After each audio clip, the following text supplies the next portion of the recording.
रही है और मुसलमानों को हर मुल्क में जुल्म और सितम का निशाना बनाया जा रहा है।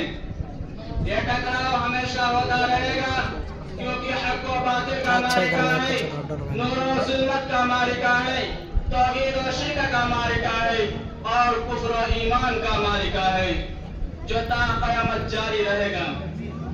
ताहम आज के इस कौमी यादगार के दिन जबकि हिंदुस्तान के गोशे गोशे और खित्ते खित्ते में आजादी का 80वां साल जश्न मनाया जा रहा है। गुलाम हिंदुस्तान की दास्तान और आजाद हिंदुस्तान की दास्तान और कहानी सुनाई जा रही है। मुजाहिदीन आजादी को खिराज अकीदत पेश किया जा रहा है। ऐसे वक्त में हमें भी जब एक तरफ असलाफ की कुर्बानियां याद आती हैं तो हाथ दुआए मग़फ़िरत के लिए खुद ब खुद उठ जाते हैं, तो दूसरी तरफ जमहूरी हिंदुस्तान में मुसलमानों के दर्दनाक वाक़यात और ज़ुल्म और सितम की रुदात है तो खून के आंसू निकल पड़ते हैं और दिल से ऐसी आह निकलती है कि अगर हमारे असलाफ व अकाबिर को इसका तसव्वुर भी होता तो खुदा की कसम कभी इस मुल्क को अंग्रेजों की गुलामी से छुड़ाने और इस हिंदुस्तान को आजाद कराने के लिए इतनी कुर्बानियां न देते। अगर उन्हें यह मालूम होता कि हिंदुस्तान के मुसलमानों पर ऐसा दिन भी आएगा जब मुसलमान आजादी की जगह अंग्रेजों की गुलामी ही को पसंद करेंगे तो कभी शमशीर पढ़ाना लेकर मैदान जिहाद में न निकलते।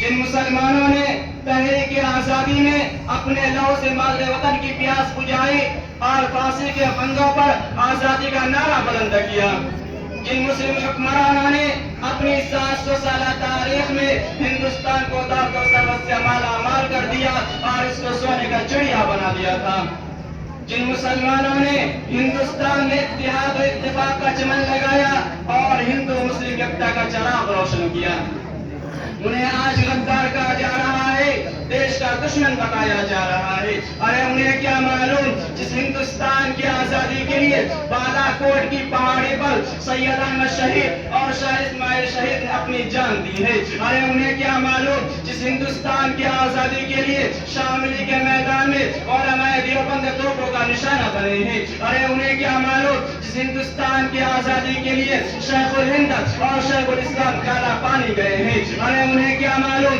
जिस हिंदुस्तान की आजादी के लिए शेखुल इस्लाम सैयद हुसैन अहमद मदनी पर शूट का वारंट हुआ है। अरे उन्हें क्या मालूम जिस हिंदुस्तान की आजादी के लिए सन 1857 में 51,000 उलमा शहीद हुए हैं। अरे उन्हें क्या मालूम जिस हिंदुस्तान की आजादी के लिए दिल्ली की चांदनी चौक से खैबर तक की दरख्तों पर उलमा किराम की गर्दनें लटकाई गई है। अरे उन्हें क्या मालूम जिस हिंदुस्तान की आजादी के लिए उलमा किराम को बरहना करके आग के अंगारा पर डाला गया है। अरे उन्हें क्या मालूम जिस हिंदुस्तान की आजादी के लिए मुसलमानों ने अपनी जान और माल की कुर्बानियां दी है, आज उसी हिंदुस्तान में उन मुसलमानों पर जुल्म और सितम का पहाड़ तोड़ा जा रहा है और उन्हें उनके हुकूक से महरूम किया जा रहा है।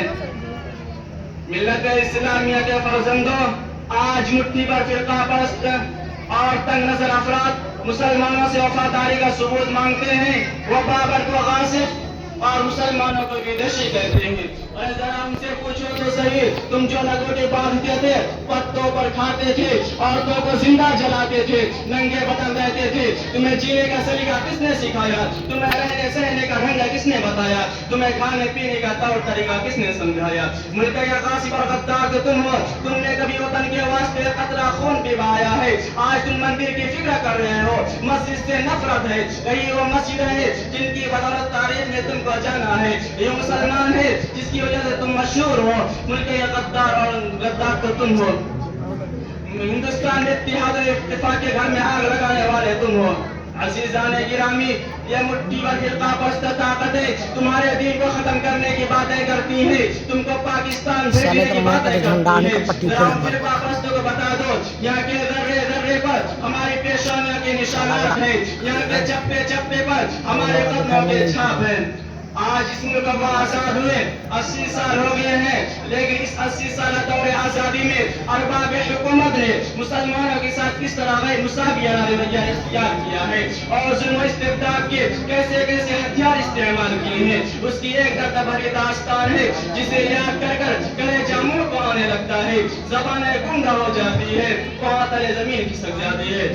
ہاں یہ کیسی آزادی ہے، مسلمانوں کا جان و مال محفوظ نہیں، ہمارے عزت و آبرو پر شب خون مارا جا رہا ہے، ہمارے حقوق پامال کیے جا رہے ہیں، ہماری مساجد و مکاتب کو مسمار کیا جا رہا ہے، مدارس کو ISI کا قرار دیا جا رہا ہے، خانقاہوں پر بنیاد پرستی کا الزام لگایا جا رہا ہے، قبرستانوں پر غصبانہ قبضہ کیا جا رہا ہے، لاؤڈ اسپیکر پر اذان دینے سے روکا جا رہا ہے، خدائی قانون اور قرآنی دستور اور مسلم پرسنل اللہ میں ترمیم کی کوشش کی جا رہی ہے۔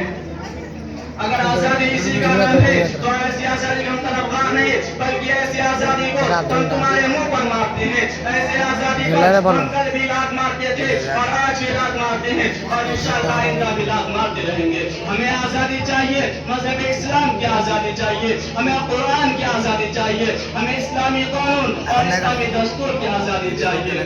آج میں ان لوگوں کی قوموں کی آواز پہنچا دینا چاہتا ہوں جن کے ہاتھوں میں زمام حکومت ہے، اگر ہندوستان کی سالمیت چاہیے تو ہمیں وہ دوست جو جمہوریت کی آئین کی روح سے ملتا ہے۔ ہم ارباب حکومت سے کہنا چاہتے ہیں مسلمانوں کے حقوق پامال نہ کریں، ورنہ اگر مسلمانوں صبر کا پیمانہ چھلک گیا اور ان کے جان صبر کا دامن چھوڑ دیا پھر وہ تمہارے ہاتھ شیشہ بن کر ابھریں گے اور قہر خدا بن کر چھا جائیں گے، پھر تمہاری طاقتیں ہوا میں اڑ جائیں گی اور تمہاری حکومت کے پرخے اڑ جائیں گے۔ تجھے مبارک ہو حکمرانی، مخالفت بھی ہم نہ کریں گے، تجھے مبارک ہو حکمرانی، مخالفت بھی ہم نہ کریں گے، اگر شریعت پر ہاتھ ڈالا نہ تم رہو گے نہ ہم رہیں گے۔ وما علینا الا البلاغ۔